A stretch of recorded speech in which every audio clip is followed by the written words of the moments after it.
Ok, répondons à notre commentaire aujourd'hui en parlant de tongue twisters. Ce sont littéralement des tordeurs de langue, des phrases dures à dire parce qu'il y a en général un ou plusieurs sons de nombreuses fois à la suite. Le commentaire fait référence à un extrait que j'ai mis dans un épisode de Zedon du film Birdman, où le personnage utilise un tongue twister pour s'échauffer avant de monter sur scène.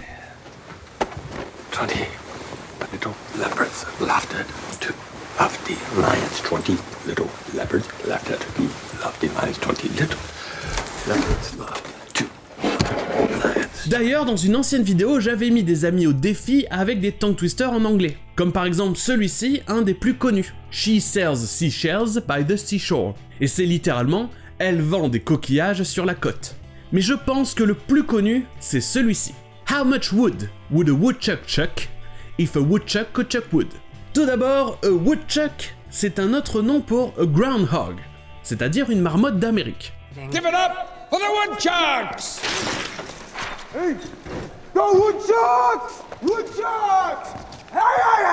Et ensuite, chuck, c'est un verbe pour dire lancer ou jeter. Come on now, chuck him, baby. Please, here's the pitch. And he is out of here.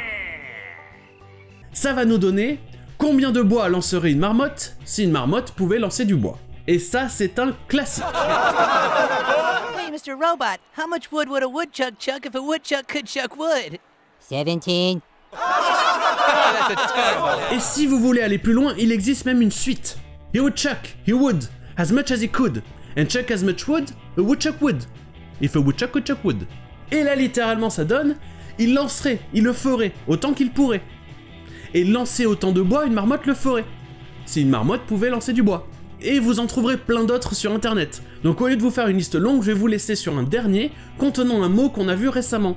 Le mot thought, T-H-O-U-G-H-T, qui veut dire une pensée, mais aussi le verbe to think au passé. Celui-là, il est difficile, donc je vais pas faire genre que je vais essayer de m'en souvenir, je vais le lire. I thought a thought, but the thought I thought wasn't the thought I thought I thought. If the thought I thought had been the thought I thought, I wouldn't have thought so much. J'ai pensé une pensée, mais la pensée que j'ai pensée n'était pas la pensée que j'ai pensé avoir pensée. Si la pensée que j'ai pensé avoir pensée avait été la pensée que j'avais pensée, je n'aurais pas pensé autant. Et là, à demain!